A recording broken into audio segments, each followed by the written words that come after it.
All right, the man, the myth, the legend, Bill Hader is here. We haven't done this since COVID. It's been almost a half-decade drought for you on the I know. Rewatchables. That's true. That's very true. Yeah. But you're back, and I asked you, let's do a movie. I sent you a bunch of titles, and you saw Airplane, and you were out of your mind excited to discuss Airplane. Yeah. I've talked about Airplane and others. I'm in that book that came out about Airplane, but Yep. that is such a formidable movie for me, So yeah, that was the one that my eyes immediately went to. Yeah. So you didn't see it when it came out, did you? You saw it after, probably? Yeah. No, that movie came out when I was like 2 years old or something. Yeah. But I can't remember a time when that movie wasn't in my life. It's like, whatever, like Star Wars or Indiana Jones or something like that. It was just always.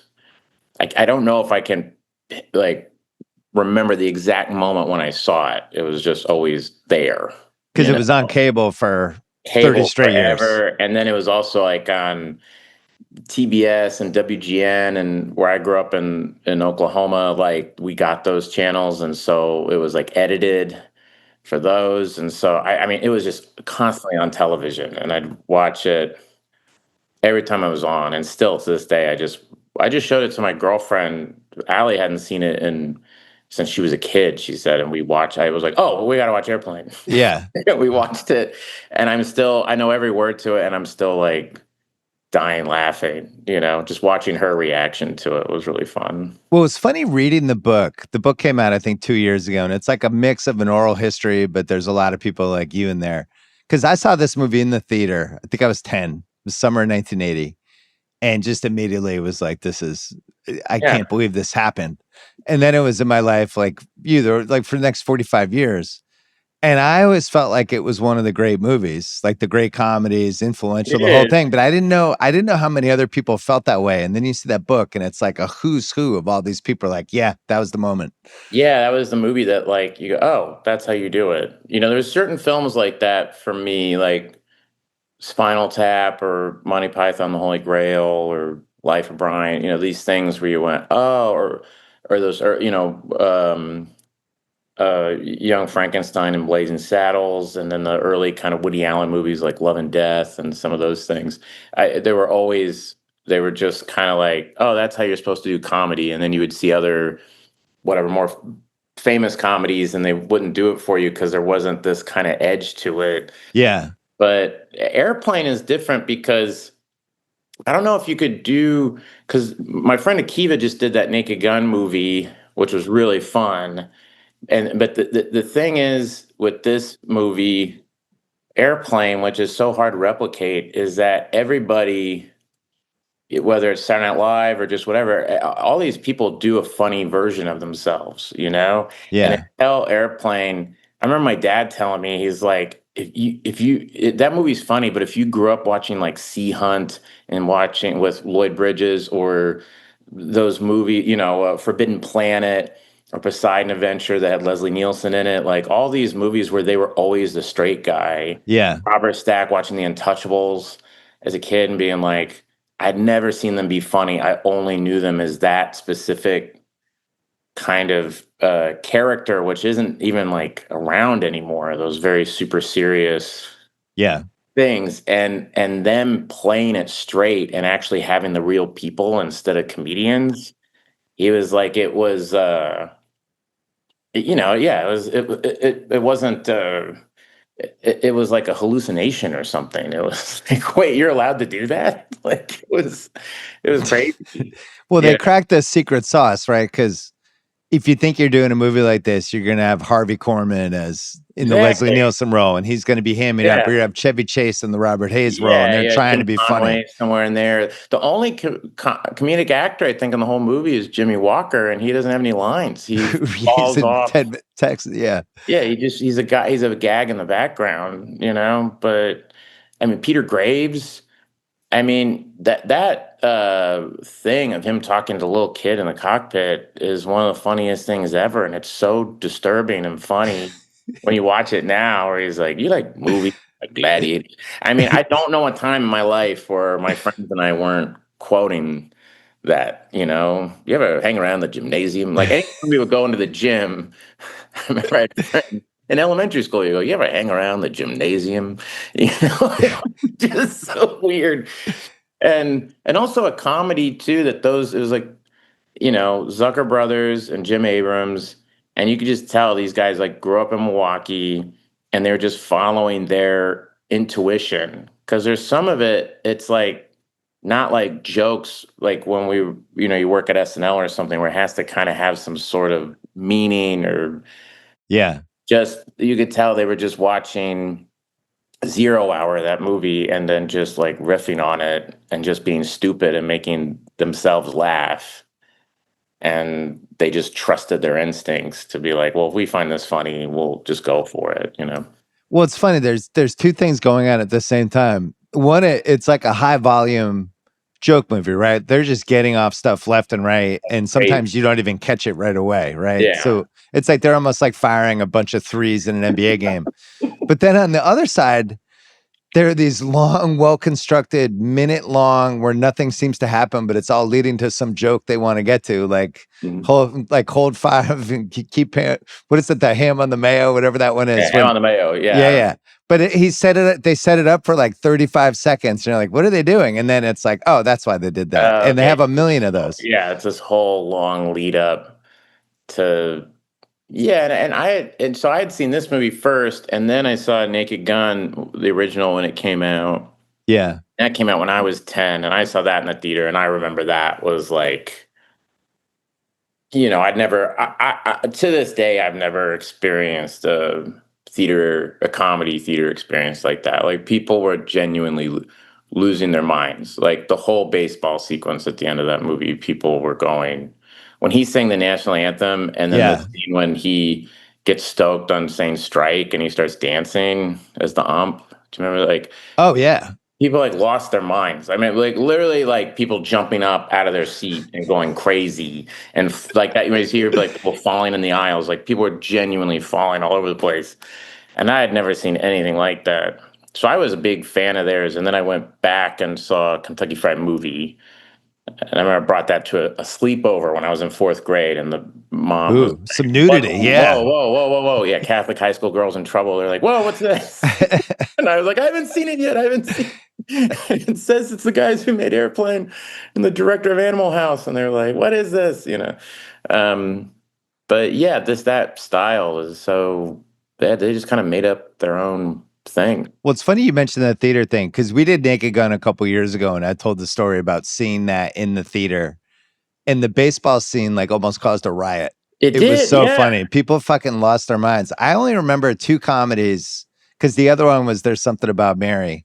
Oh yeah. There's two comedies, and then the closing credits and The Hangover was the other one, Oh where right. people were just like could not believe what was happening and just laughing Yeah. their asses off. But for the most part, you kind of remember when the whole theater is dying laughing at the same time. It's such a unique experience. Yeah, it's a wonderful experience, and yeah, you miss it, and that's what was nice going to see the new one with Liam Neeson that Akiva Yeah. directed, because I was like, oh my god, I'm in a theater and everybody's laughing. I haven't they don't make comedies really anymore, so it was kind of awesome just to have that experience where you're like, and I mean, you can go to the theater and get scared, you know, but you can't really go to the theater and like laugh as much like that anymore.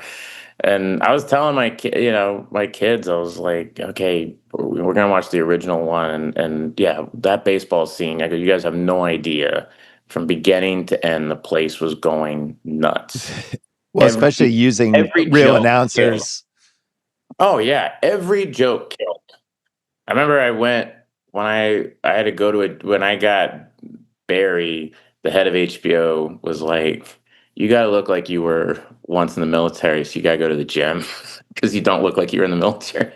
So I went to this gym in LA, this small gym, and David Zucker was there, and so that's how I met him. And I was like, over there going like, "Oh my god, that's David Zucker! Holy shit!"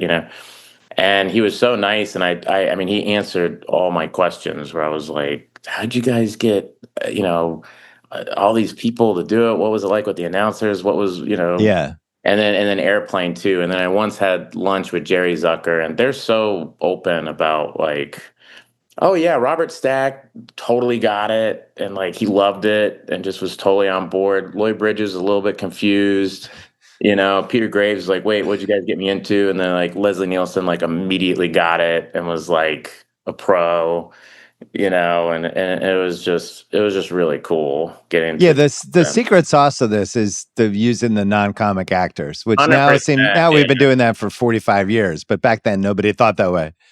One of the SNL episodes that I was a part of that was like one of the hottest episodes ever was when it was Brian Williams because they had only seen him, do the news. Yeah. So seeing Brian Williams, I remember he was on a Bronx beat, that sketch with Maya and Amy, and he was just like, "Hey, how you doing?" And like the place was going crazy because they had never seen him. They were like, "I didn't know you could do that."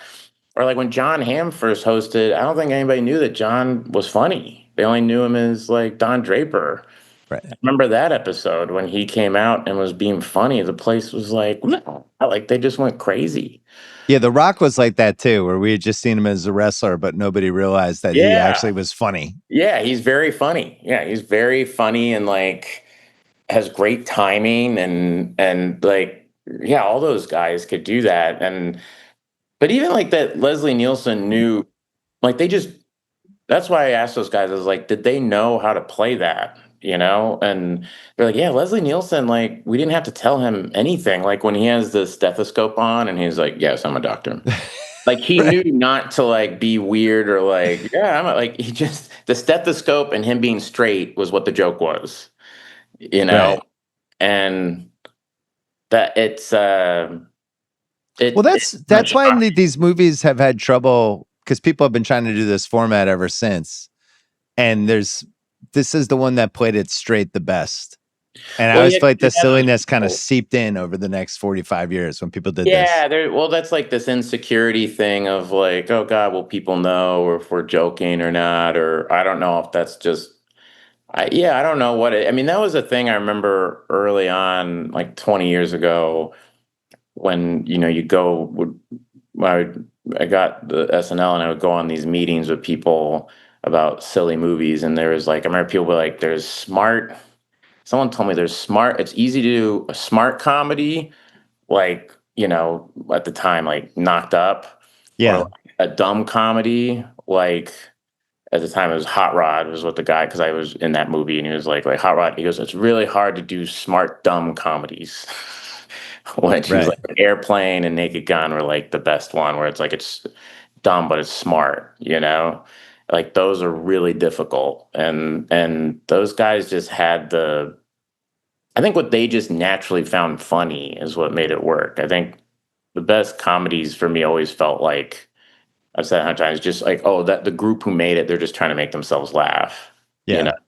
like they're like, I don't know, this is like funny to us, and then suddenly, I showed my kids when they were young this movie and Naked Gun, and they were dying laughing.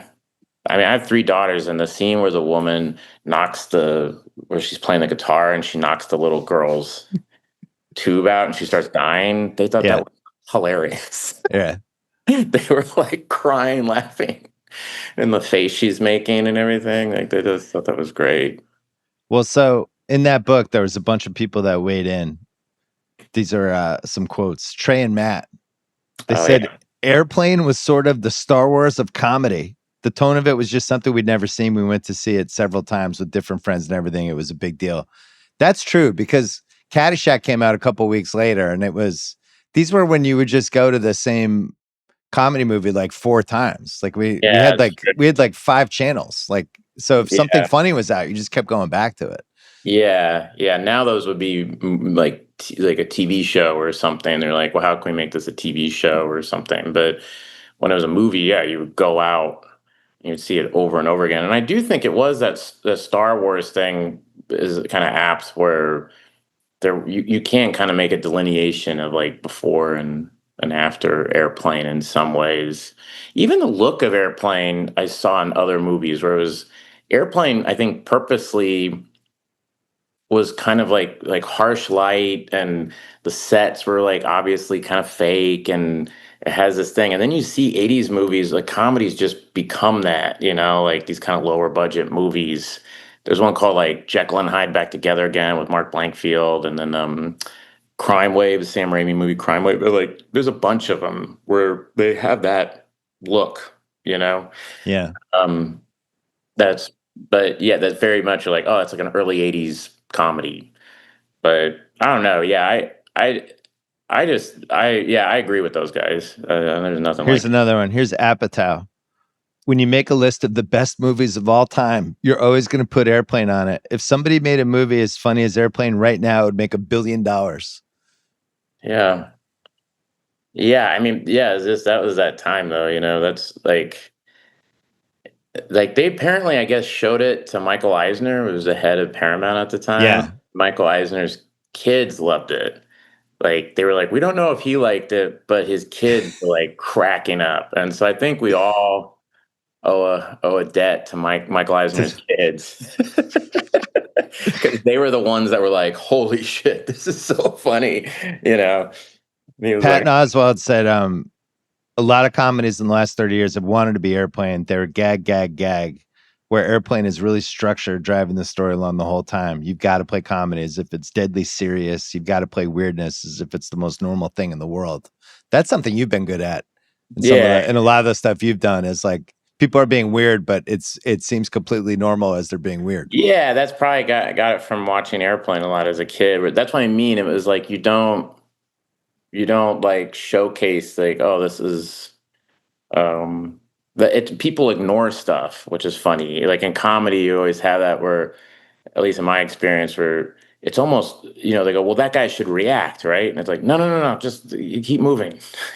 you know, that's like one of the things that screwed up. Where you say, whatever, like that scene where it's like, "Are you a doctor?" "Yes, I'm a doctor." He's a stethoscope. If you cut back to that girl going, "Well, that's weird. He has a stethoscope," it kills the whole thing.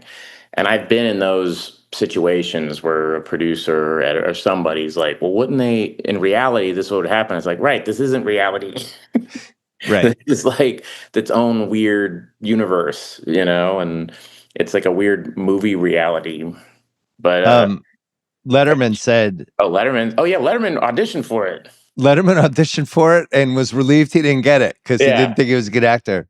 And he loves this movie. And he said, my son and I, when we're driving the city, he will say to me, just move over a lane.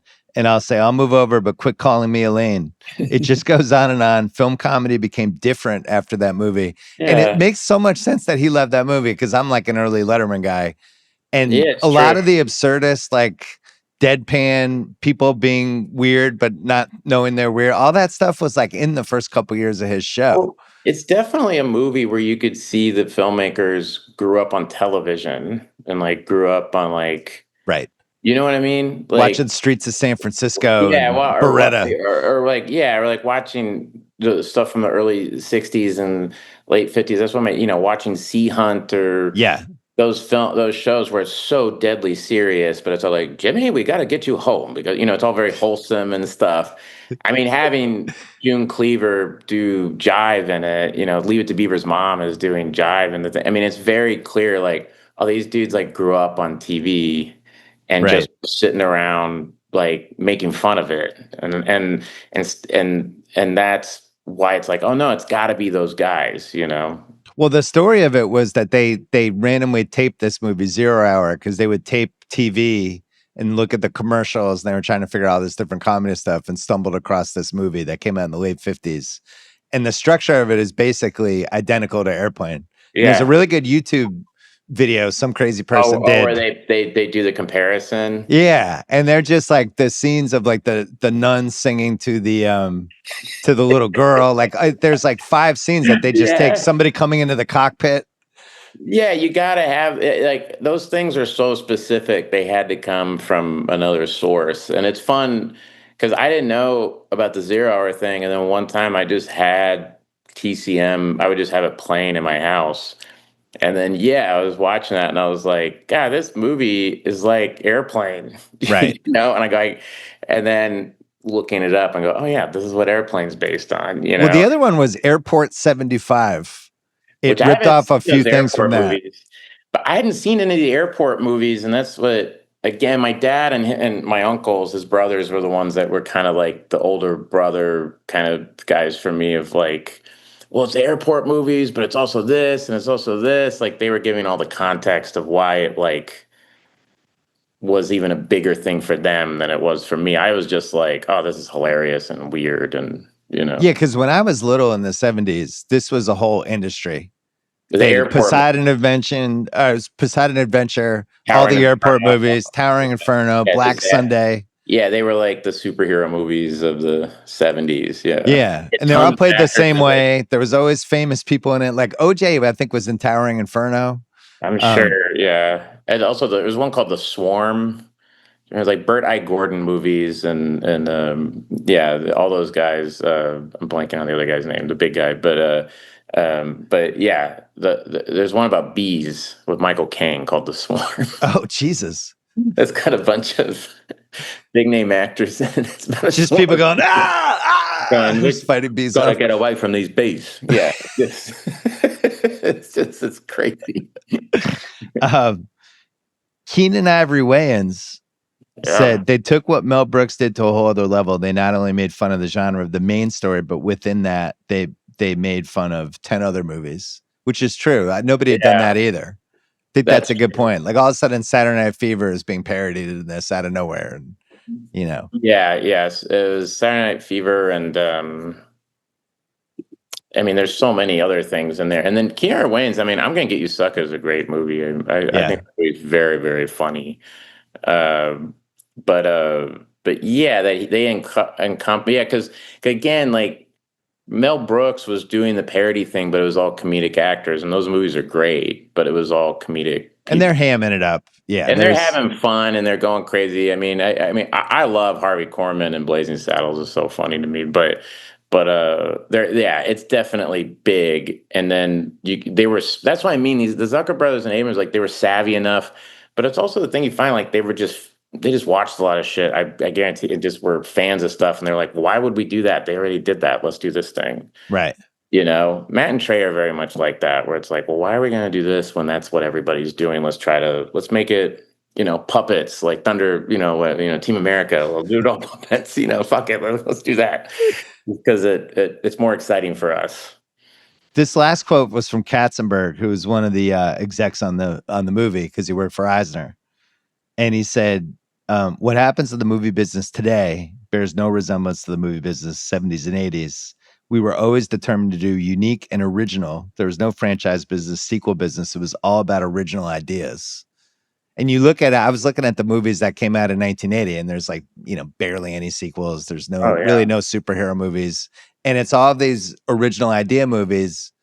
Some of them fell by the wayside, others stuck. But, yeah. It's I feel true. like that's starting to come back a little bit now in 2025, but not I hope totally. so. I mean, yeah, I think I was just talking to Patton the other day, and he was like, it says something that the Indiana Jones movie the last Indiana Jones movie lost to Five Nights at Freddy's or something. That I sound like an old man, Yeah. but that movie is so clear. People are like, oh, he likes something, just something somewhat original, and not like your mom and dad's sequel. It's like we want the original stuff.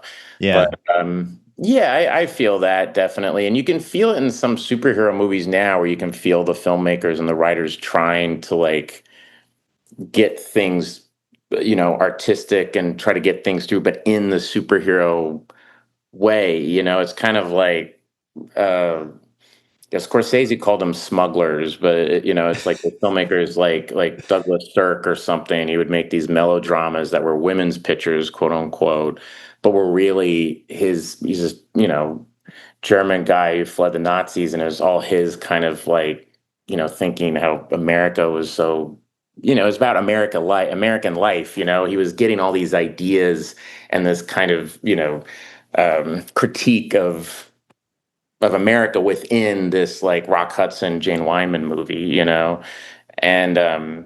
I feel like you're starting to see that with some superhero movies. But hopefully, yeah, they'll be more and more original stuff. I mean, that's why it's so great when stuff like Weapons and Sinners does Yeah. well.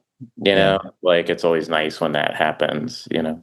We had to take a break and then come back. One more thing to throw at you before we get to the categories. This episode is brought to you by Hulu. Glenn Powell is Chad Powers, coming September 30th to Hulu and Hulu on Disney Plus. 8 years after flushing his college football career down the toilet, hotshot quarterback Russ Holiday makes a comeback disguised as Chad Powers, an oddball athletic talent who walks onto the struggling South Georgia Catfish, strong name, determined to once again take college football by storm. Our guy, Glenn Powell. We are Glenn Powell supporters here at the Rewatchables. Watch the hilarious new Hulu original series, Chad Powers, September 30th, streaming on Hulu and Hulu on Disney Plus for bundle subscribers. Terms apply. 1980, Blues Brothers comes out June 20th. Airplane comes out July 4th. And Caddyshack comes out July 25th. Wow. And I looked through because I'm a psycho. I went through every year and tried to figure out, is there anything remotely approximating that? And there just isn't. Like, there's been stretches, and you were even involved in one where it was like in 07, Knocked Up and Superbad and Tropic Thunder all came out in the same year, but nothing like this. These three like influential, where we hadn't had a lot of rewatchable comedies yet.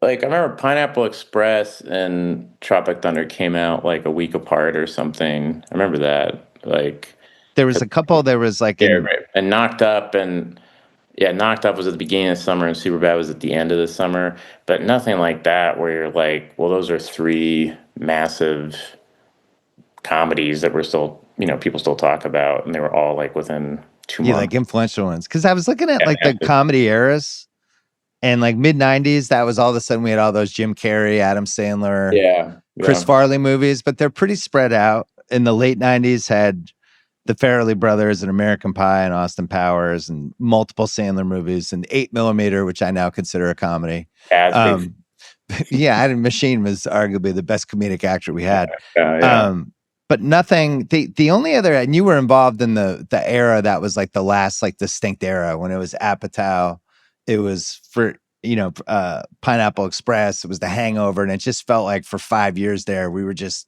firing out these classic comedies. Bridesmaids was in there. And it just kept going all the way through like basically This Is the End of Neighbors. But but nothing like this stretch of just 3 movies in a row that became like iconic. Yeah, it's pretty crazy that those are all that close together. And but I will say I've watched those films a lot, and Airplane is the one. Nothing against those other movies, but Airplane is the one I keep going back to because it's just so unique, Yeah, it feels the least dated for some reason. Yeah, it's like it's its own thing that you can't. I mean, Blues Brothers is very funny, and it's so like extravagant, that movie, like the car chase scenes at the end. You just like, they had so much money for a comedy. And cocaine. There was a lot of cocaine decisions. Yeah, a lot of coke decisions. But I mean, Blues Brothers is so funny because of all the shit in that movie. The only thing I hold on to from that movie is Orange Whip. I mean, my friends, Orange Whip, John Candy. Right. That's like what we say. Like, people say that, like, Orange Whip. When I'm asking people if they want stuff, and then I'll be like, Orange Whip, But and then Caddyshack is so, was really funny. But I was just, as a side, Caddyshack, for all the comedy, I mean, again, to what we're talking about, when I watch Caddyshack, there's so many funny people in that movie, and obviously they're all amazing. But the person I always think about is Ted Knight in that movie is so fucking funny because he just feels real. He feels like do you know what I mean? He just has that. When he's talking to his golf club at the end, like, oh, Billy, like, it's so funny and weird. And he has like all the stakes of the movie are in his eyes. Like, he's so like his son, he fucking hates, and like all that shit. I think he is so funny in that movie. And yeah, so it's one of my favorite characters of any movie ever, Judge Smails. It's unbelievable. A tour de force. It really is. Like, he really, again, because there's something rooted in reality in it that's very funny to me, Oh, Billy. Oh, Billy. I was thinking with Airplane, one of the things that's crazy and different than Caddyshack has it, especially if you play golf, but this movie had so many bits that just became part of conversation, like in my family, my friends. Like, you had a story about Good Luck, We're All Counting on You that you told in the book. Yeah, that's what Alec Berg would say, and yeah, or I think it was Alec would say that to me, or I would No, say it to, you would say that I would say it to Alec. he was like writing. He had some deadline or pull up some scene, and you would just keep opening his door. Oh yeah, I would keep opening his door, going, "Good luck, we're all counting on you." And then I would call him in the middle of the night and be like, "Well, I want to be good luck, we're all counting." Like just keep it going. But we had that. We had the Shirley, you must be serious. Stop calling me Shirley. That was a running thing. Yeah, that's huge. What a big one for my. That's the other thing is, oh yes, I had the fish. That was the other thing that we would always say. Like if it wasn't on the menu, that was another thing in my family. We'd be like at a, what'd you guys have? Oh, I had the burrito. I had taco. Oh, I remember. Yeah, I had the fish. Right. A big one in my family was I had lasagna. Sorry, I fucked it up. I had the lasagna. Yeah, the lasagna. The people that are sitting next to the Robert Hayes character who are committing suicide because the stories are so long. We've had that as a running joke in my dad's family for 45 years. Because we have a couple relatives where you're just like, and you see them trapped in the corner, and we start looking and like pulling out the samurai sword. Funny. And also all those actors are so good. That old lady is so funny. I mean, after she says like, "Oh, she's lovely," supple breast, amazing figure, and all that. But then when he starts talking, the way she takes her glasses off, like, oh no, like, oh god, I didn't want. Oh, this guy's gonna go into a story, I like my coffee black, like my men. That's lasted 45 years. Yeah, that's huge. Have you ever been in a Turkish prison? Has just been undefeated. Yeah, Leon's getting larger. Big win. Yeah, Leon's getting larger. The fog is getting thicker in Leon, and then it looks like I picked a bad week to quit doing blank, blue or whatever. Yeah, that was always that keeps going forever. Looks like I picked the wrong week to stop sniffing glue, whatever you want. And then the other one, my wife and I do. I don't know if this is enough, but anytime I do something, because we've been together since like 1998, when if I'm like, yeah, I'm not going to have coffee today, and she's like, Bill always has coffee in the morning. It's like one of those. That's like eternal. I feel like that keeps. That's going to keep going. I guess that was based on a commercial. It was. Yeah, it was based on a coffee commercial. I have a copy at home. Quickly before the categories, so we mentioned all the stuff that they borrowed from. Paramount bought it, and a big thing was them convincing the studio that they didn't need comedy actors, that they wanted to get people like Robert Stack and Leslie Nielsen and all that stuff. And it's funny, McKay says this in the book, which is along the lines of what you just said with Brian Williams about anytime we had older, high status white dudes on the show hosting when they weren't really actors, they were the easiest to write comedy for because they could fall a lot further. And it was so fun to hear them say crazy, crazy things. It's true. I mean, think of when William Shatner says "get a life" at the Star Trek convention sketch. People still think about that because it was William Shatner going "get a life," like him doing. It was like, and you were shocked. You're like, oh my god, I've only seen him be Captain Kirk, and him actually doing that. I will say, incidentally, when I rewatched the movie, the thing that, and Kenan Thompson and I would talk about this all the time. I think maybe my favorite part of the movie now, when I watch it, there's so many favorite parts. I really like the end of the movie when Robert Stack is talking on the record and to Robert Hayes, and Robert Hayes leaves, and he keeps talking. And he goes, it was a childhood, it was a living hell. He goes, get kicked in the head with an iron boot. And then he gets in his head, he goes, of course you don't know what that's like, Ted. No one knows. I forget I said it. I don't know why I said that. Like, he's just completely spinning out, and he's like, municipal bonds, Ted. Like, he's just like, that thing was so weird. And that Robert Stack played it straight. Me and Kenan Thompson would do that all the time. We'd go kicked in the head, an iron boot, and then we would start laughing. So written directed by the Zucker brothers and Jim Abrahams. The original title was Flying High, and then it was called Kentucky Fried Airplane in the script process. They knew they were going to call that. They were part of the Kentucky Fried Theater. And then they did Kentucky Fried Movies. So that's what. Anyway, $3.5 million budget. It made $171 million. It was the fourth biggest movie of 1980, and obviously a massive hit for Paramount. That helped the Eisner piece. Roger Ebert, our guy, 3 stars, said it was a comedy in the great tradition of high school skits, the Sid Caesar TV show, Mad Magazine, blah, blah, blah. The reason it's funny frequently is because it's sophomore, predictable, corny, etc. But he liked it. All right, categories. So I tried to narrow down most rewatchable scene. Red zone, white zone argument. Listen, Betty, don't start with your white zone shit again. That whole part. The Jive guys boarding the plane. Yeah, I mean the Jive Guys with June Cleaver was pretty shocking. Like it's still like it just you don't expect that bit to take that turn that Leave It to Beaver's mom's gonna show up and be like, I speak Jive. And then I saw on like Patton sent me this thing that was funny, which was on the making of Airplane, like the 25th anniversary or something. They had those two actors who played the jive talking guys, and they were speaking, obviously like Normal people. but Yeah. underneath it, they subtitled them in jives, so it was like reverse to the movie. I was like, oh, that's funny.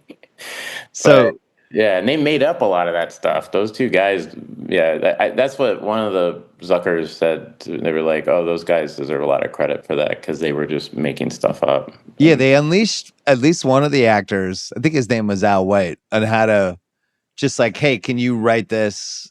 Yeah, like, they just let somehow. him go. Yeah, Yeah. that was so funny. Kareem loved it. I was surprised. Kareem said, "I love the Ebonics scene because they poked fun at a very real subject without Oh, that diminishing was it." funny when he says, "The hell I don't" to the kid. That is a very funny scene. Yeah, I got that one. Just not because you don't see that coming either. So I have Ted's story about meeting Elaine when we're in the disco. There's a stunt woman fight that just keeps going and going. Yeah, two Girl Scouts or something. It makes I don't know what that's about, but it's so funny. And that goes when right the guy into gets stabbed and he starts like pointing to the knife in his back, and Julie Hagerty thinks it's a dance. I worked with her once too, and I asked her about it, and she was like, "Oh," I go, "Were you guys laughing a lot on the set of that?" And she goes, "Well, you know how it is. No, you're kind of like trying to get it right, and then they go cut, and you'd be like, oh God, I hope that was all right, and so there wasn't like, oh, we're having a hard time keeping it together because the tone was so weird. So she's like, I had a great time, but I just remember trying to like keep she's like the nicest human being on the planet, Julie Hagerty is, but she was like, I was just trying to like make sure I was getting the right tone and everything. It was very sweet. Did you have a movie where everybody was just laughing on the set the entire time and almost being able to, or is it just serious comedy every time? No, I mean, Superbad we laughed a lot on. I remember Superbad. I mean, it's on the DVD. There's a whole scene I couldn't get through because I kept laughing. What scene was it? When I tell McLovin, I'm sorry, I blocked your cock. I couldn't get through the line. I just kept laughing. I just could not stop laughing because I didn't realize Chris Mintz-Plasse was going to be naked in the scene and like under the covers, and we walk in on him with this girl, and so just seeing this nerdy guy with it was just the whole image of him and me as this cop apologizing to him. I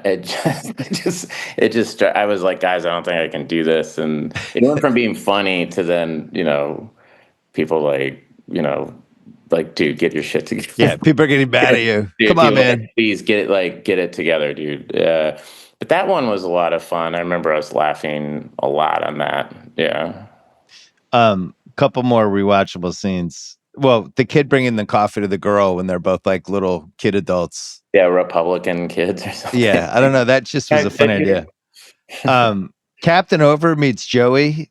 And Roger meets Joey too. We're playing all the hits on this one, and then it goes to the Kareem, which I gotta say, when I saw this at age 10, and I knew Kareem as just this guy who had no emotion when he played basketball, just shot the sky hook, had the goggles. You had no feel for him at all. He was the biggest star in the league. And then to see him in Airplane, it like broke my brain. Because I love basketball. Basketball fan, do you think the kid's dad has a point? That was what was great about that scene was the rap on him that he only tried in the playoffs, and that he was on autopilot during the season. As a sports, master, what do you think about what Kareem said back? Do you think his have your old man? I've been hearing that shit ever since UCLA. Have your old man, Drad. Do you think I loved it? Well, I was going to talk about this later. The funniest thing with the Kareem thing is it's we have this category, Apex Mountain. It's literally his Apex Mountain because they just won the 1980 title. He'd had the best game of his life in game 5 where he got hurt. He sprained his ankle. He came back, had this heroic game. Oh, so he's like at the top of his. Yeah. And he had just finished like this incredible 11-year run, top of the mountain. He's playing with Magic. He's in LA, but nobody had a feel for him. And then when he did this, I actually think it really helped him from a public standpoint. People are like, oh, Kareem's not an asshole. Oh, he has like a sense of humor about himself. Yeah. And also, athletes weren't in movies. Like Bernard King was in Fast Break. Dr. J was in Fish That Saved Pittsburgh. But they weren't in movies like this. Hockey guys in Slapshot, right? No. Real hockey guys in that. And then But it was just so unconventional. Like by the time... Harris, I guess it would be like retired people, right? Like right. Yeah, right. Yeah. Well, and then you go 35 years later, you did Trainwreck and LeBron is in it, right? And at that time, we're used to athletes doing shit like that. But with Kareem, we were not. Yeah. You said LeBron was good, like a good actor, though. He was really good. What I thought was funny about LeBron was that Judd, he was pitching some kind of things like, I remember, what if, you guys go to it was like bigger kind of set piece stuff, like more comedy stuff. And LeBron was more into like the idea that he was cheap. He thought was really funny. And that was just the thing I was saying, like to him, like I had met somebody who was like really famous and like had like really rich and had a dinner with. I just had a dinner with them, and I was like, and dude, we split the check. It was crazy. It's like one of the most richest people in the world, and we split the check. And LeBron was like, oh, I should do that. Like he got really excited by that. And he was like, oh, let's do that. Which I like. So I was like, oh man, he's funny. He's got like a real comedy, brain, and he played it great, Yeah. And Judd was so delighted by that. He was like, oh, he wants to do, oh, that's so awesome. So yeah, he was great. Couple more scenes. The playing the song for the sick little girl goes right into Ted's story about living in Africa. When they're teaching basketball and the soldier ends up killing himself, that whole stretch. Yeah. My favorite part, we didn't talk about yet, the inflatable pilot getting blown. Oh yeah, that's the kind of, When I was 10, that was the height of comedy for me. It felt edgy. Good. I wasn't sure if I was supposed to see it. Also, the funny thing about that scene is that some of the WGN and TBS, like my memory is one of them cut it and the other one didn't cut it.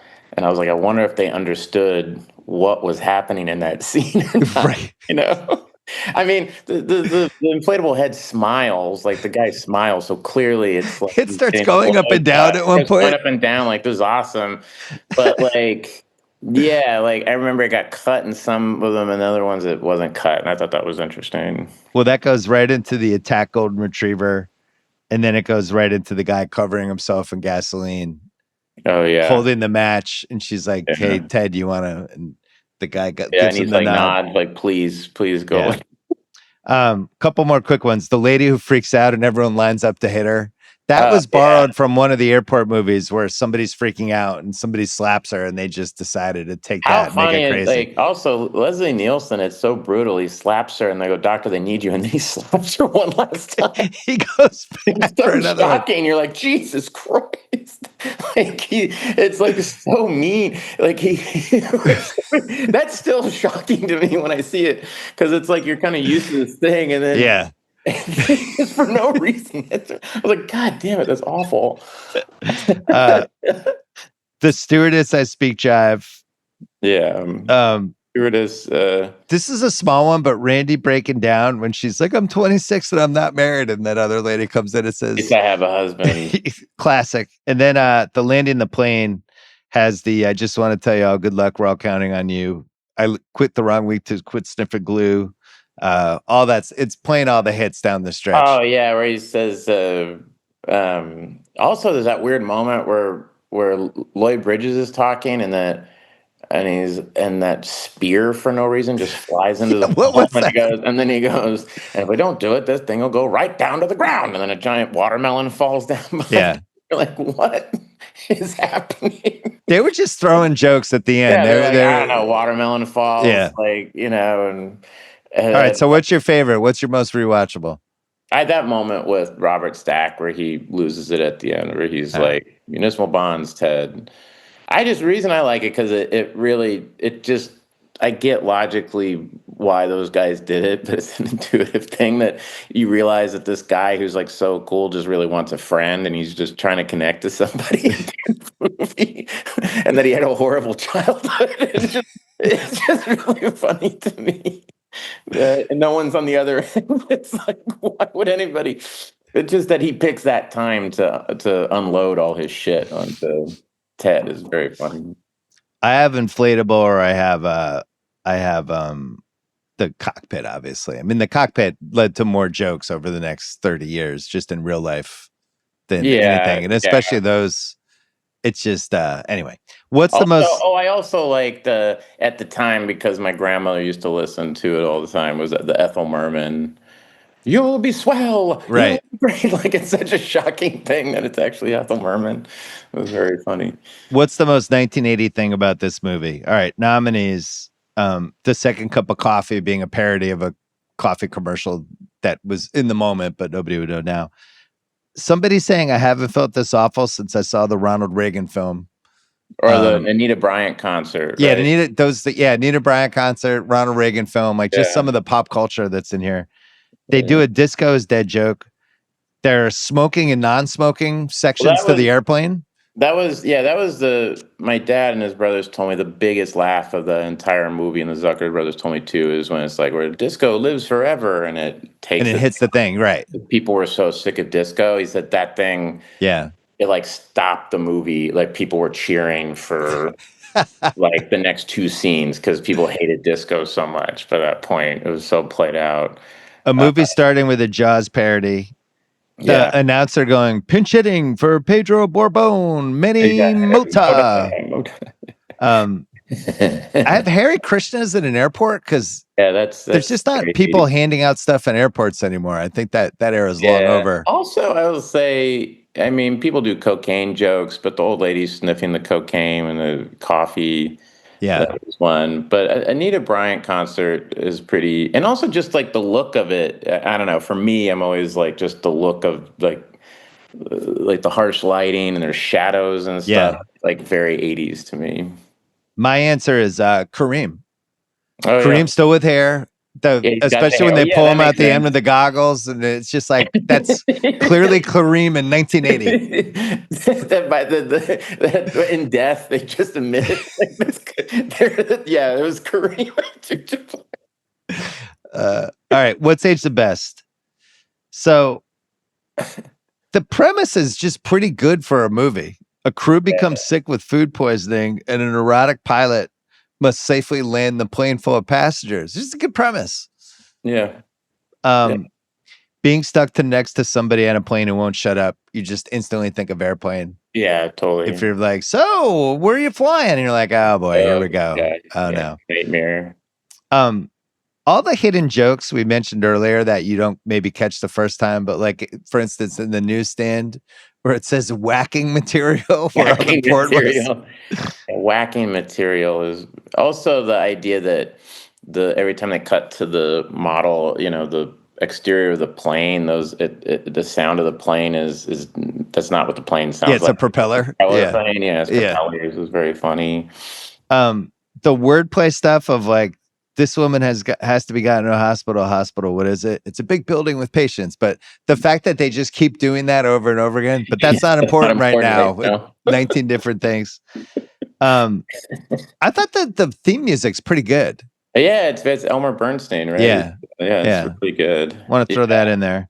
And the Zucker brothers, and they're in it. Yeah, Jim Abrams he's one of the Hare Krishnas. And then the two Zucker brothers are the ones where hey Tony, they're the the air traffic guys. The air traffic guys, like where it's over there. Yeah, those are them.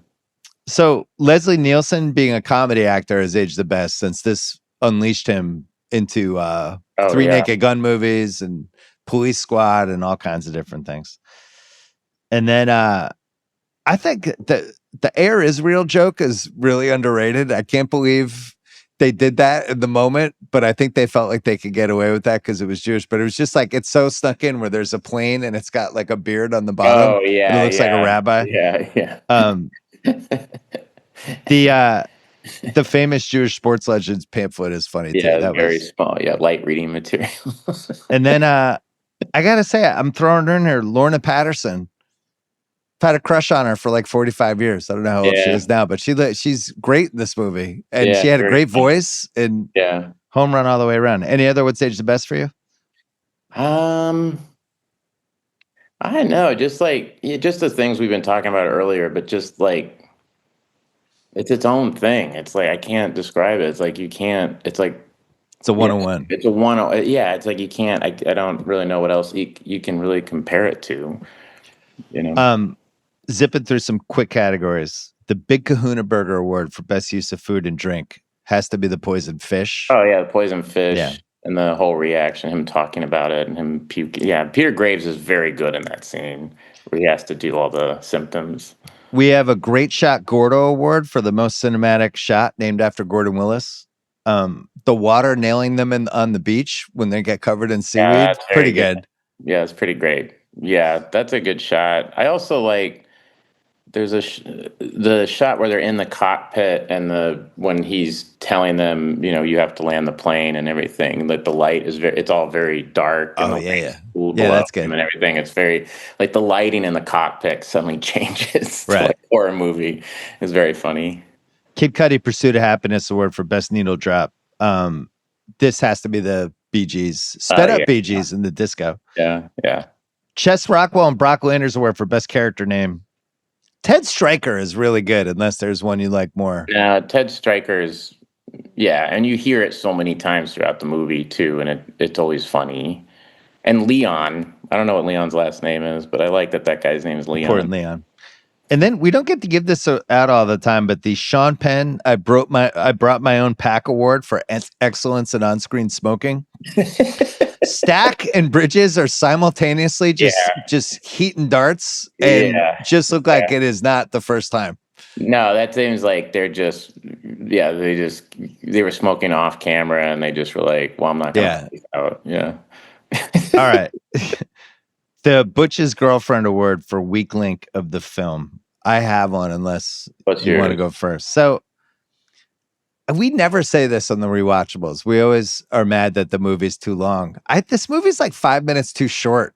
Oh, interesting. I could have gone a little further. I like it that it's so short. I like that they just they leave you wanting more, I mean, I had some ideas. Right. I could have had one more scene with the Jive Guys. I could have had Steven Stucker, who is trying to steal the second half of the movie in the first half of the movie, maybe for 20 seconds. Yeah. I could have done one more round with the kids acting like adults. Mm-hmm. And then there's nothing with the airplane bathroom. That just seems like there could have been a scene in the bathroom, something. But you got the mom, their mom, that's the Zucker brothers' mom, is the lady putting on the makeup and everything. I don't want to see more about the relationship of the guy's wife and the horse. I don't really. No, I like just knowing what we know. Yeah, fair. That's pretty good. Because this movie's like 80 minutes. Wait, Craig, you're on this, right? You're listening? Yeah, I think it's 88 minutes. Craig, because Craig's the shepherd of this movie is too long. So was this movie the right length for you, Craig, or could you have gone 5 more minutes? I mean, if we're picking 5 minutes, sure, but I like that you keep people wanting more. I like it wanting more. Yeah, most movies, especially now, I'm always like, how the heck was that so long? Oh, it's like a guaranteed 2+ hours now. Anything you go to. I've been in movies where like you're at the premiere and they're like, all right, the movie is 2 hours and 45 minutes and we're in it. And the whole cast goes, what? That was the second It movie was really long. Yeah, second It movie that was it. We were at the premiere and they were like, yeah, so this movie was like over 3 hours or something. And it was really funny. The whole cast, we were all sitting in one row at the premiere. We all went, what? It's how long? We all looked at the director and he was laughing and like put his head down. We were like, why is it so fucking long? What did you guys keep everything? And then afterwards be like, it was that long, but you cut the scene where we did the, Yeah. Like, he can't win. Somehow we still didn't make, the cut in some way. It was very funny. I only have a couple What's Age the Worst, but we'll do them right after the break. What's Age the Worst? So Robert Stack was offered an extra $20K or a percentage of the movie, and he took the $20K. Oh yeah. And he's been mad about it ever since, just kicking himself because the movie made almost $200 million. Yeah. Tough one. Yeah, it's a tough one. The jive scene when they dub it in other languages has caused complete chaos. And they said when they do it in Germany, they use a thick Bavarian dialect. That so it sounds amazing. Oh wow.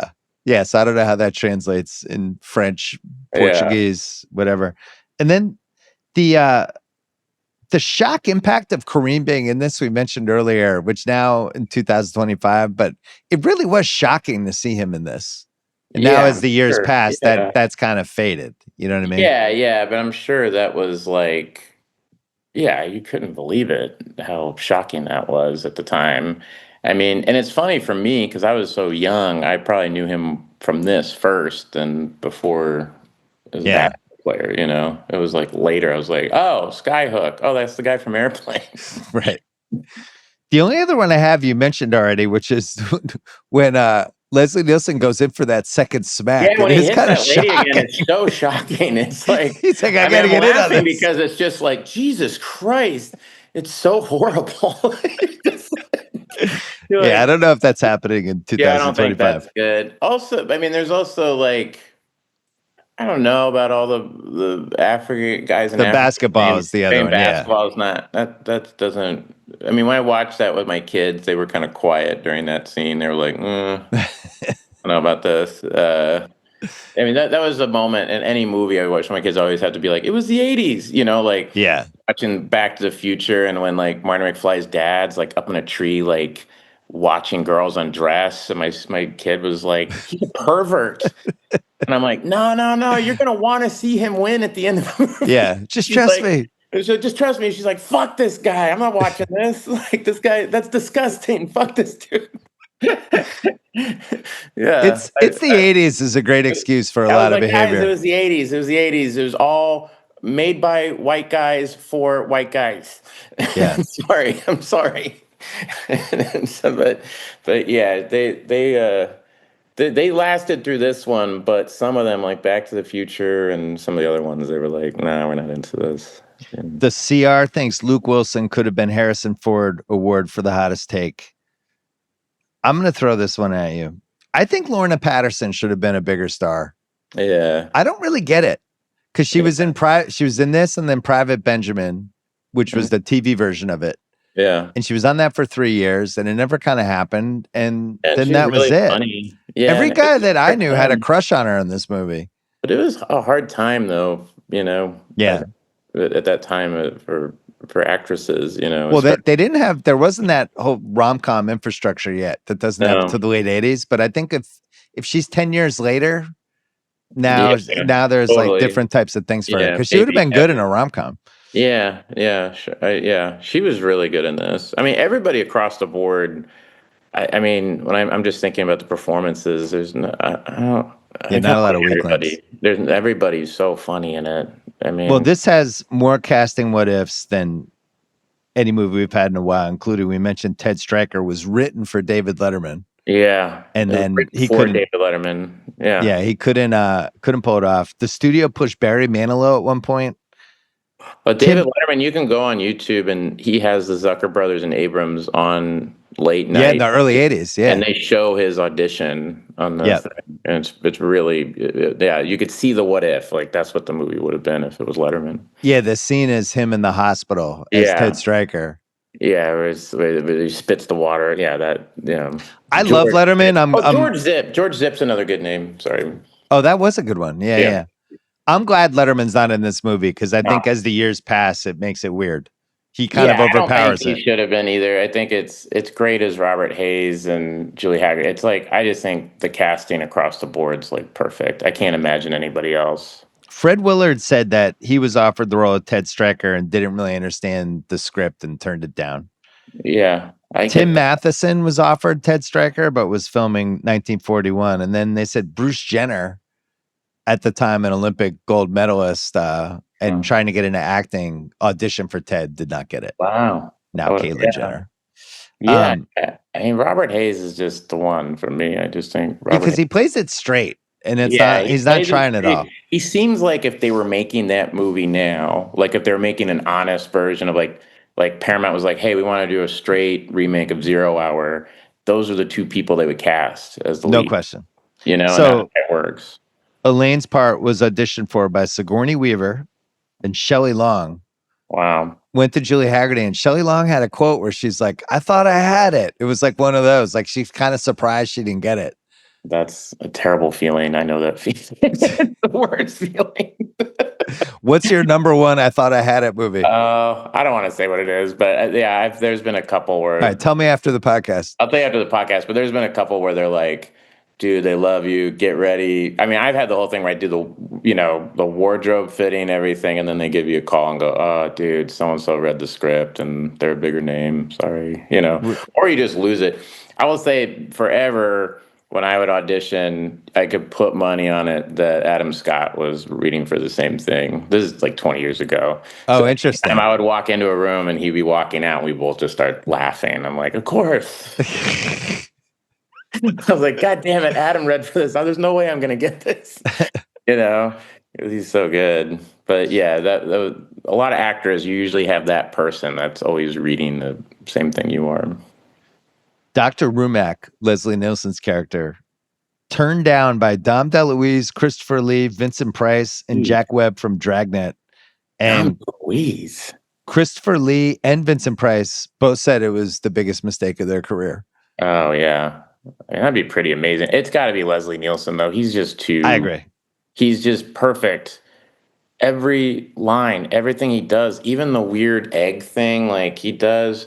And when he cracks the egg and the bird flies out, he does that like almost like karate chop hand where he's like, it's unbelievable. Like he's so good. Vincent Price does not. I don't see that. Well, it just makes it too weird movie. It just makes it a different thing, And well, he was doing campy, funny stuff by then, for years. So yeah, it's got to be Leslie Nielsen. Well, this would have made it a different movie too. They wanted Pete Rose for Roger Murdoch, but it was during baseball season. And he couldn't do it, so they got Kareem. Pete Rose. There's somewhere I think in that book where they have the script pages for Pete Rose. I think it's in that airplane book where they have the scenes that they wrote for Pete Rose. That would have been interesting. Well, it turned out to be Kareem. And then Jive Lady Translator was supposed to be Harriet Nelson from Ozzie and Harriet. She turned it down. They went to June Cleaver. And then this made me laugh too. Peter Graves said no because he thought the film was the script was tasteless. Yeah. But then they talked him into it, and he still didn't really understand the cockpit stuff. And they told him later on in the movie, we're going to explain it, but they never did. And just kind of rope-a-doped him to get him to say all the lines. Yeah, they told me Jerry was usually the person that had to talk to the actors. Jerry Zucker was the one that was really good at explaining what they wanted. And that they had, the thing they always say is that they had to explain to Robert Stack, like, remember the scene where Robert Stack's like, it's his ball game now. He's the big cheese, the head honcho, the blah, blah, blah. He goes, it's like what you do and like he was doing it wrong. And Jerry Zucker was like, no, it's like when you did, this scene from this movie you did. And he goes, I had to do Robert Stack to Robert Stack. to get him to be Robert Stack. To be Robert Stack. He goes, no, it's that, da-da. It's you making a list. You do that a lot in your stuff, And he didn't get it. And then he nailed it. And they loved it. You probably had moments like that on SNL with different actors, right? Where you're trying Sometimes, to talk. Yeah, where you're like, hey, so I was wondering. My thing I always had to do is I would have to do an impression of somebody to them. Like I had to go and like John Malkovich or Christopher Walken or Robert De Niro would have to go into their dressing room and say, hey, I'm doing you in the sketch, so I just want to do it so we're not just out there. I hope you're okay with this, and I would that was very weird. Because you were worried that if you did it out there, it would throw them off or something? Throw them off. Like, whoa, it's just like, I just felt like that was a respectful thing to do instead of like in front of a ton of people and like Not like Yeah. on live shows when we're doing rehearsal, like in front of a bunch of people, like surprise them by doing them. Yeah. 'Cause sometimes you would do an impression of people and they didn't appreciate it, even if, you know, it was like not bad. You know, I would have people, you know, stop, hey, I didn't like that or whatever. Not a lot, but it happened a couple of times. So with those guys, I respect them so much. I was like, hey, do you want to hear? I would say, hey, do you want to hear it or whatever? And they go, yeah, what is it? And so you do like to Christopher Walken. Christopher Walken was like, oh, everybody does me. Don't worry about it. But Yeah. like, I had to do Malkovich, and he was so sweet about it. He was like, oh, that's good. That's good. You know, like he was very nice. Not many people have gotten mad. Like I remember Mark Wahlberg got mad at the Andy Samberg And Mark Wahlberg impersonation. got mad, and he got really upset at that. Yeah, he got Like really. he had to like come on the next week to get his He came turf on- back. He came on the. He was at the show that Sarah Palin was at, which was like the most watched show. My time there was the most watched show of the Yeah. like in the history of the show or something. But yeah, that I remember that was weird. Where yeah, he was really upset. I think that was probably of all the impressions I saw. And I don't know. I don't think Palin liked Tina's Palin, you know, which made sense. But my stuff was always like I would go to a restaurant and the person would be there, you know. Right. And they'd come over and be like, "Hey, I didn't like that" or whatever, and you're like, "Oh, sorry." Oh, somebody would say that to you? Yeah, that happened twice. And then, Jesus. But it wasn't. And then usually it's fine. I would say 98% of the time it's totally fine, you know. And or Elliot Spitzer, I saw him, and I like kind of it was at this event, and I kind of froze, like, "Oh my God, Elliot Spitzer!" And he immediately went, "I'm not mad at you." And he gave me a hug. And then just about 3 months ago, I finally met Pacino, and I met Al Pacino, and he came up and he was like, "Oh my God, that was I never got a chance to meet you. That was great." Like he was Oh, that's good. He was so sweet. Like it was crazy. I was so starstruck. I was like, "Oh my God." I called him sir. Sir, thank you. So nice meeting you, sir. Like I was just like, holy shit, you know. You ran into Ted Levine, and Ted Levine was Yeah, Ted furious Levine about was Buffalo like, Bill. yeah. That's been ruining my life. I don't talk like that. Why'd you do that? You're acting like a big, great fat person. No, but it is very rare that happens.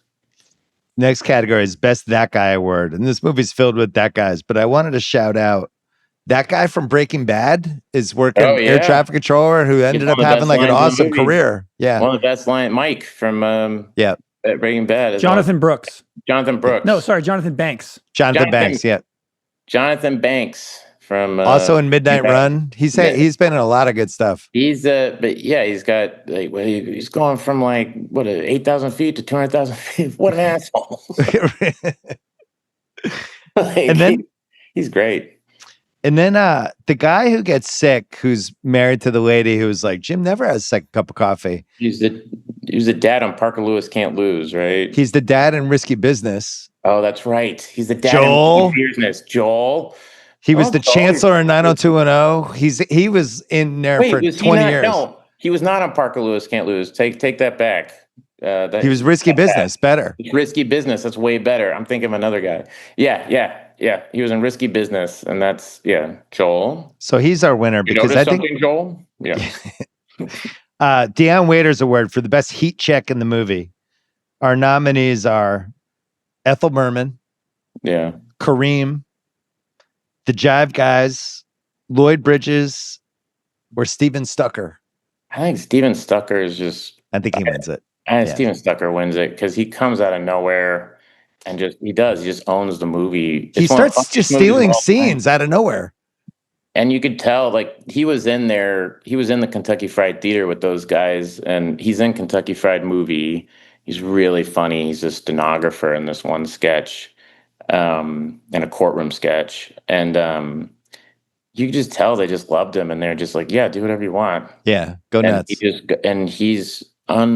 I mean, for what is arguably one of the funniest movies ever made, he steals one of the funniest movies ever made. Yeah, I think he's one of like the what could have been. He died unfortunately really young, and he could have been like massive. That guy, he was so funny.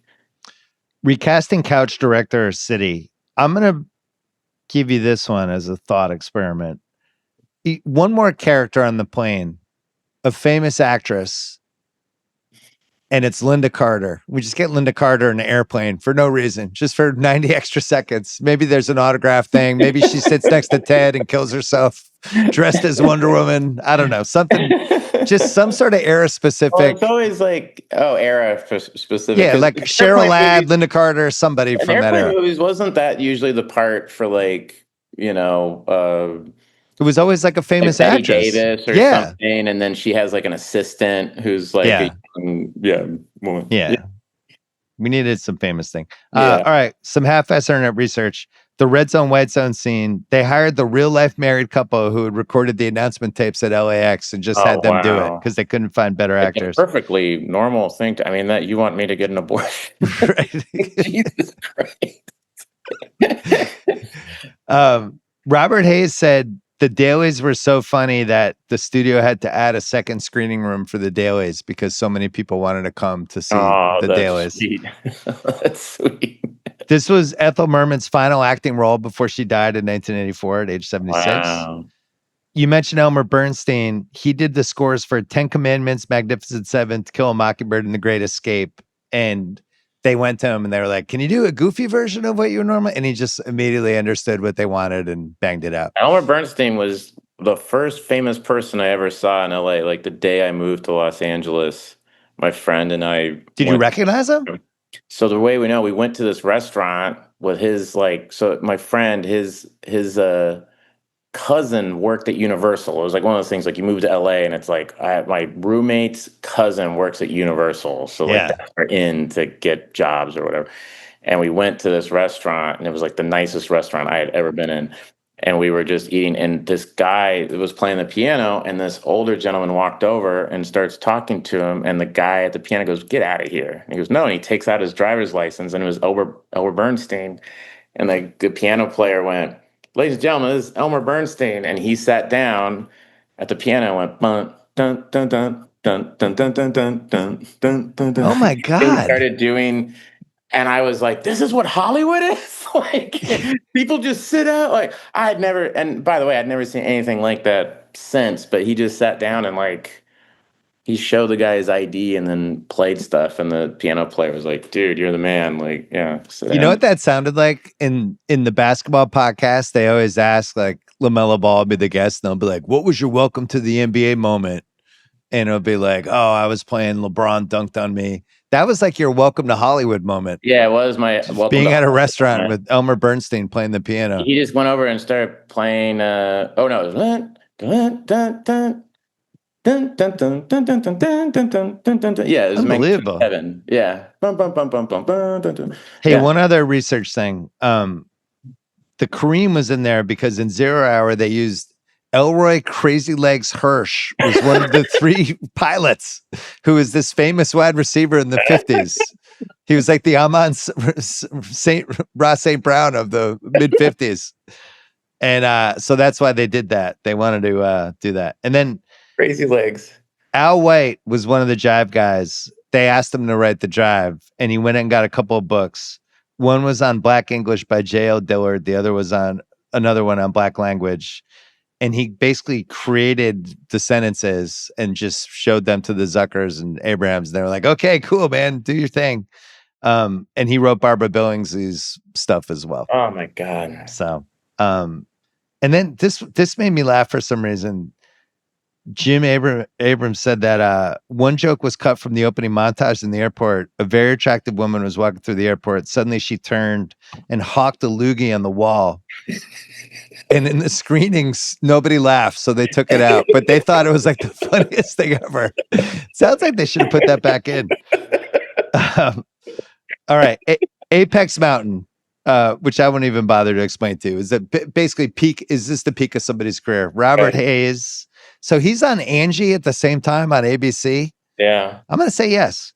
Yeah. Julie Hagerty, it's probably the Albert Brooks movie, right? Modern Problems. Yeah, or Lost in America, and her losing all the money in Lost in America is like, Lost in America. Yeah, that's like she's so good in that movie. The Zuckers and Abrahams as a combo. Probably Naked Gun. Just because now they had that Police Squad and Airplane under their belt, and I feel Maybe like, I don't. Yeah, I mean, Naked Gun's pretty amazing, but to me, it's this one's the one that's like. well, when do you think they had their most juice I to do mean, whatever they this wanted? one. Because that's kind of the category. Yeah, I see. But I mean, Airplane. It's hard for me because for me, Airplane and Naked Gun are very. It's like the two. Yeah, you're right. It might be Kind of Airplane. like it's like I can't. It's like I can't say one's better than the other, but because they're both so special. But I definitely think this one. I mean, when you do a movie that kind of like changes the thing, like Yeah, you look at comedy differently. It's kind of hard to. yeah, that's fair. How about spoof movies? Did we peak with this one? Was this the best one we've ever made? I don't know. It's pretty amazing. I mean, Airplane's great. Naked Gun's great. Um, I mean, I really, Young Frankenstein when I was a kid, I thought that. I mean, I really liked that movie. I'd vote for Airplane. Yeah, Steven Stucker, yes. Kareem, we covered, yes. Lorna Patterson, unfortunately, yes. Unexpected movie nudity in an 80s movie. oh, it's just a breast that come across. Well, I was almost thinking like this summer, yeah, we have the all of a sudden we have bouncing breasts. We have in Caddyshack, they sneak in a couple, and then The Shining. Well, Caddyshack. Yeah, Shining. Yeah, Caddyshack. Though it's like they actually tried to make it like like a real love scene with Michael. Right, like a raunchy sex scene. Like Yeah. an actual like there's like dissolves and the music Yeah. and everything. But this was almost like, okay, here's a pair of tits because we have to have a pair of tits in the movie. It's so gratuitous and stupid. Yeah. Also, what I like about that is like it comes across, it makes no sense. There's No. no sense for it to be in the movie, and then it cuts those two guys sword fighting, like two passengers are sword fighting, and it's just kind of like everything goes crazy, and it's like, all right, here's the action, here's everything you guys want. Right. It's like it made no sense. So yeah, I like it. Yeah, it's pretty good. Inflatable pilots, definitely. I have a section on that later. Bridges and Culp, no. And then the last one, Lovable Elaine's. The nominees would be Elaine Bennis in Seinfeld or Elaine in this movie. I still, my heart's with Elaine in Airplane. Yeah, she's pretty great. All right. Yeah. Okay. Next category, Cruise or Hanks.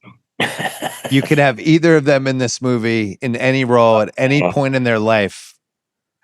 I mean, Cruise, just because if Cruise played, because Tom Hanks did so much comedy and everything, and he can do everything. But Cruise being really like serious Cruise would be pretty funny. Yeah, initially I thought Hanks as Ted Stryker. That's no brainer. Like early mid '80s Hanks, he's just There's playing it something straight. so kind of funny about him, but yeah, it's like, yeah, I guess maybe, but I like. No, you're right. The answer is Cruise in like the Robert Stack part. Or Yeah, like like one of those. Days of Thunder era Cruise and something would be really funny in this. It's just it's all there. How about Scorsese or Spielberg? The director. Only one of them can direct this. Yeah, just one. You have to pick. I don't know, man. That's a tough one. I mean, they both would make. I mean, part of what's so great about it is that it looks janky. It's got to be. I mean, the thing is, like, when they both have done comedies, like, it's like Spielberg when he does 1941. It's so fun, but it's so bombastic. Yeah, so crazy. I picked Spielberg because it's. And if Scorsese did it, there would be some sort of Catholicism, or whatever. I don't know. Yeah, Spielberg, I guess. Yeah, if I had to pick one, Spielberg. Yeah, I said Spielberg because he had kind of done this in 1941. And he could have blown out. All right. So normally this next category is what role would Philip Seymour Hoffman have played? I have to flip it because you're on here. What role would you have wanted to play if Time Machine, you could go backwards and play any role in the movie at any point in your career? What do you pick? I mean, I would love to be Lloyd Bridges in the movie because I just think I just like him and that he got to play this guy who's like, he starts out calm and then you watch him just slowly go crazy. That's very fun to do, where he starts off like he's really got it together and he's the guy in charge. And then he just, by the end of it, he's hanging it upside down, snorting glue and stuff. That'd be really fun. I gotta say, Lloyd Bridges, in Hot Shots, he is very underrated in Hot Shots. He's so funny in that movie. I gotta say, I'm shocked. I thought you were gonna have a different choice. I thought for sure you would have been Peter Graves. Oh no. I Peter Graves is great and Leslie Nielsen's great, but I just like Lloyd Bridges. I thought you would have wanted to be in the cockpit and just rattling off lines like, No. would you have been in a Turkish prison? Get to hang out with Kareem? I got to do so many. Here's the thing. I've done things where you're in a cockpit before. You would want to get out fast. It gets old fast. Where you're like, dude, this is claustrophobic. Can I go to the bathroom? And they're like, no, you can't go anywhere.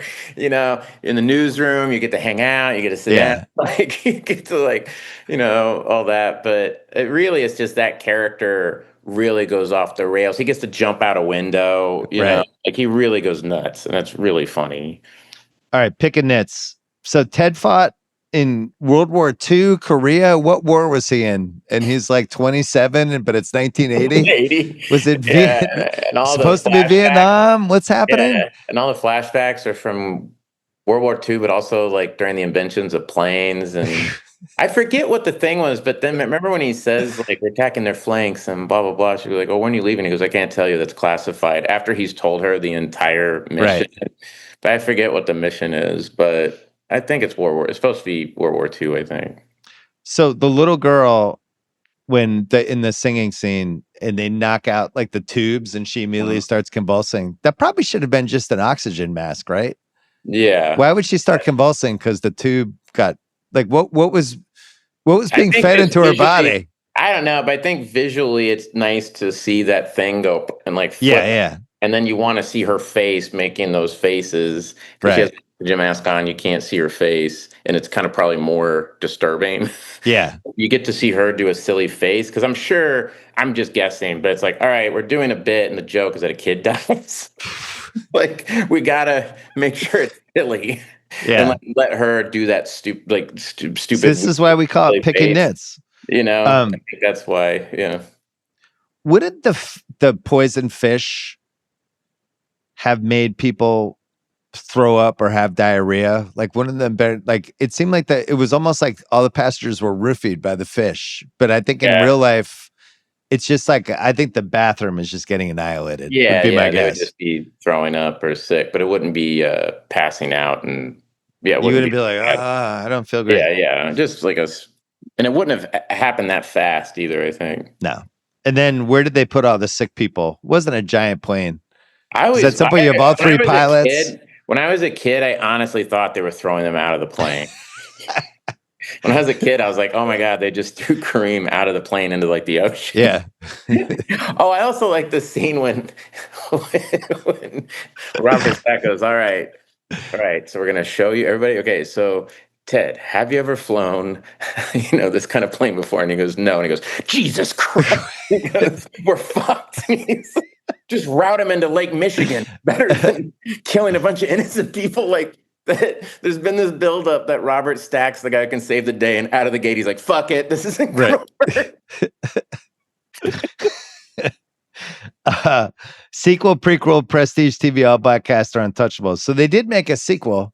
I like the sequel. I know different people made it, but I think the sequel, even though they're running back a lot of the bits, I think it has some funny moments. Yeah, I don't think I ever saw the sequel. I think I kind of stayed away from it because I liked the original so much. Yeah, it's not bad. And I think I was so kind of like, oh, did the original people have something to do with it? And if they didn't, I was like, right. You had real honor even as a little kid. Yeah, even as a kid, I was like a insufferable movie geek.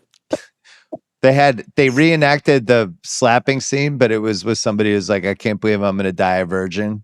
Oh, and then it was just the same line of guys, but so it's a couple of like the Jive guys were in it. Space? Yeah, they're going to space. All right.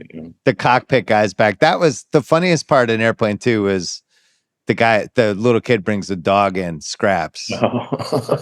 And Peter Graves is like, do you like when Scraps rubs up and down your leg? And he does that. They kind of took it up a notch. Next category. Is this movie better with Wayne Jenkins, Danny Trejo, Mad Dog Russo, Doris Burke, Buffalo Bill, Sam Jackson, Nell, Byron Mayo, Tony Romo, Chris Collinsworth, Daniel Plainview, Long Legs, or Wilford Brimley in The Firm? I think Buffalo Bill would have been nice. Chris Collinsworth. Chris Collinsworth? You want to do that one? Chris Collinsworth being like, "I had the fish," just like, Oh man, I had the fish and it's making me sick. "Oh, that's making me real sick. Oh man. Oh Uh, God." just one Oscar. Who gets it? The writing? Yeah. I mean, I don't know. The writing's pretty great. And I would have Leslie Nielsen up there as like a supporting Best actor. supporting actor. Yeah. Yeah, he's so. Well, as you know, they don't respect comedy in the Oscars. They Oh, I don't know. care. Oh, that was when I first was like, I don't know about these Oscars when I was a kid, because I assumed when I was 9, after I saw Planes, Trains, and Automobiles, that John Candy was going to win an Oscar. I was like, oh, he's going to win an Oscar. I laughed super hard, and at the end, he Yeah. made me cry. He's going to win an Oscar, you No. know? And then I saw it, and I was like, what the hell is this? Yeah. Yeah, and it was Sean Connery for The Untouchables. And I remember like looking at my dad and I was like, John Candy wasn't even nominated? And my dad's like, no. And I go, why? And he goes, and he said, it was in Tulsa, Oklahoma in 1987. He was like, they don't like comedies. Yeah. Like he just knew it. And I was like, okay, God. Still the case. Yeah, still the case. Probably unanswerable questions. So, did planes actually have inflatable pilots in 1980, or did they make that up? I think they made that up. I'm assuming they made that up, but I don't know. Because I would also believe it if it was like, no, they tried it. Or maybe they tried it and then, too many people were giving it blowjobs and they had to. That was it. Take it out. This is a great one. This question actually is unanswerable. The nude scene that we mentioned earlier, the topless scene. Mm-hmm. Nobody knows who the actress was. And this actress who was like a playmate and a softcore porn person named Kitten Natividad claimed to have done it. But then on the internet, you can find people debunking this and talking about her body type and breast size. It definitely wasn't her. And it's just this mystery who did this. And I actually was like, I'm going to fucking find out and I couldn't find it. So we'll never know. I think it's best left to the imagination. Can you imagine if it was like somebody's grandmother and she's like, hey, did you ever see the movie Airplane? Yeah, it's like this weird secret she's holding on to. 45 years. Like the people who killed Jimmy Hoffa. just like, oh, you all watching Airplane in there? Why don't you want to watch this, Grandma? Oh, it's all right. It's like, that's putting you through school. You don't know it. What piece of memorabilia would you want or not want from this movie if you could take anything? I would like the model of the plane, like the one that they're using anytime it cuts to the exterior. When it's like, that's a good answer. I would like that. I think that'd be fun. I wanted the automatic pilot, Otto. Yeah. But apparently they said it was in Jerry Zucker's garage for years and it disintegrated and they didn't realize it just like it became like rubber dust. So it's just Otto's gone and they only had one version of it. Coach Finstock Award for best life lesson. I would say just don't forget to zag when you're making a movie. These guys zagged on playing actors playing it straight over doing comedies. Yeah, they just kind of stuck to their instincts, Yeah. And the fact that they just stuck to the instincts and made something new. And you see that like now, like you see someone like Nathan Fielder or Tim Robinson, like those are guys that when I look at their stuff, I'm like, oh man, they are just making what they find funny. It's like they can't help it, but stuff come out that way, and I always find those things really inspiring. Best double feature choice, you'd go Naked Gun. Yeah, I think Airplane and Naked Gun. Yeah, that's. I mean, that might be just too much because if you're laughing so much during Airplane, and then you try to do another one, maybe it's 0 hour and then Airplane. It's 0 hour and then Airplane might be really fun, to do that. All right, who won the movie? Steve Stuck. I just love him so much in the movie, but Leslie Nielsen or him, I would say that. I thought I was going to say the Zuckers and Jim, but I actually, because I think they did win in a lot of ways, because then it parlayed it into a whole bunch of other things. Totally. But I think it's Leslie Nielsen. Yeah. I think because it completely changed his career, and then he ended up getting another 20 years out of doing this. So too, but I'm happy that people got to see Steve Stucker, like what that dude was, you know. Right. And I think I just have heard other things about him where people are like, dude, you have no idea how funny that guy was. Like seeing him live and doing Yeah. sketches and shit. Like he was somebody that you know, when you meet other people, and so it's so great that you have a record of like, oh, that guy was look how funny that dude was, you Right. know. So All right, we got to bring in. I always bring in producer Craig at the end for his take, especially when it gets to movies from the 80s. Gets super exciting. Craig, you have to join the Zoom. There he is. I actually have seen this movie many times. This is a movie that my dad showed me growing up that I just adore. Because I grew up, you know, I grew up in the like basically the early 2000s was when I was starting to watch comedy movies. So I was kind of around like the last great era of comedy movies. And so I was still trained to like love comedy movies, and it was something that I was still seeking out. So this movie's awesome. I mean, this and Naked Gun, just the jokes per million jokes per minute style is something that, like the hard joke style is something that is completely gone now. And I love it. I just love it. Yeah, It's so good. that's true. Yeah, I mean, yeah, it's funny because Woody Allen did stuff for like Love and Death. There's a Woody Allen movie called Love and Death that is really silly. Like he did those silly movies, and he would cast people that weren't comedians in like smaller roles, but he was always the lead of it. So you're always kind of like, okay, there's Woody Allen being Woody Allen or whatever. Yeah. But they were silly movies. But this one is the one where it like, yeah, they changed the whole. It changes the whole game, and like what you're saying, Craig, like hard jokes, you know, was No, like really, yeah. you see it on TV, you know, like you can still watch South Park and see like them do jokes, you know. Yeah, or even like Veep had a lot of just like Veep had hard a ton of jokes, jokes. Yeah, totally. but it's going away now. And I don't know. It's Paramount, all these major studios taking risks on these movies. It's just great. I think the idea now is that you need a movie to appeal to everybody, and they won't make it unless they think it can appeal to everybody. But I almost think you should go the other way. And I think comedies are coming back. I hope so. I feel like it's going to happen. Well, it's also like what you're saying, Craig, too, is like it used to be, you know, I'm sure if you go through how many movies were made in the 80s and I remember when I was like late 2000s, when I was going out and like, you know, meeting on movies and stuff, there was so many things getting made. It was like, you know, and now it's just kind of like, I mean, this is like, it's like, we're going to put all our eggs in like these 4 baskets. And so they have to work. Right. You know? And if they don't work, we are so fucked, you know? So there's so much pressure and everything on those movies working. And it's like, you know, when I worked at a movie theater in the late 90s, you would go like, oh, there's like indie movies next to like Armageddon. And then, you know, this movie, there was such a variety of it. And now you have that on like a streaming service. And now I watch my kids and it's like so overwhelming. There's like a mile of those choices, you know? So it's just a different world right now. But I do hope that it was such a nice thing going and seeing that Naked Gun movie. Yeah.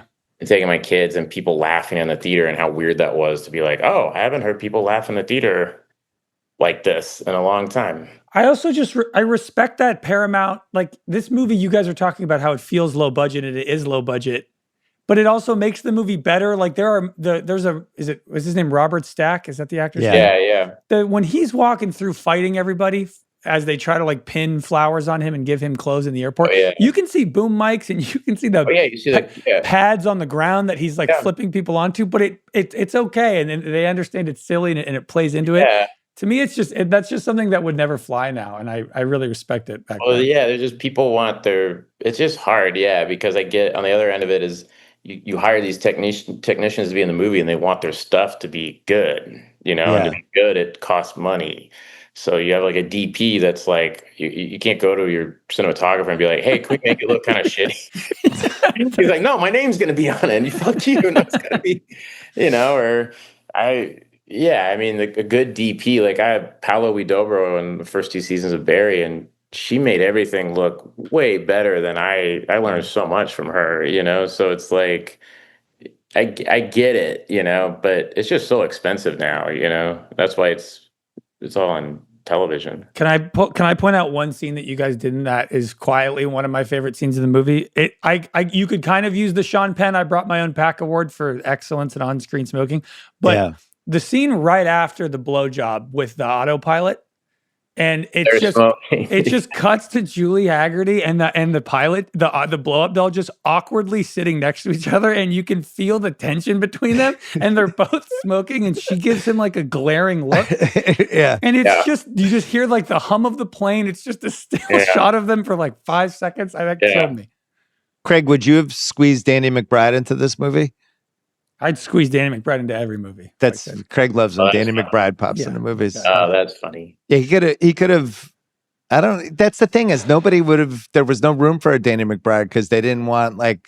He's so basically big. Steven Stucker's the only one who's allowed to do stuff like that. Yeah. It's kind of like, I guess Steven Stucker's the other, him and Jimmy Walker.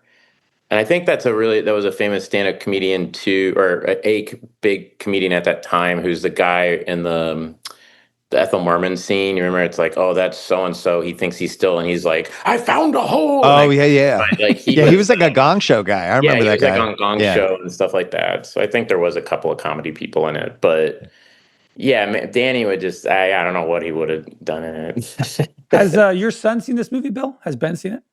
Who? My son. Yeah. Wait, I threw this one at the kids pretty early, probably a little too early. But like fine. Yeah, the cockpit stuff really plays. It just does. The Turkish, the gymnasium, all that stuff. Because then we could just do the lines. Anything where you can do the lines after you see the movie around the house is always a big win. You like movies about gladiators? I mean, Turkish prison is I guess referencing Midnight Express. Right. Guys go to Turkish prison and have sex with each other. I mean, it's really. Yeah, it held up. I thought Naked Gun did better with my kids though than Airplane. Oh my God, Naked Gun with the beginning when OJ gets shot and he falls in the paint, and then the cake and everything. My kids lost their minds at that. I thought it was really funny. Yeah. All right. Well, this podcast was produced by Craig Horlbeck. Thanks to Gahau and Ronick as well, and thanks to Bill Hader. Next time we have to do this in the studio. We'll bring a third person. Well, it was great to see you. Thanks for coming on. Appreciate it.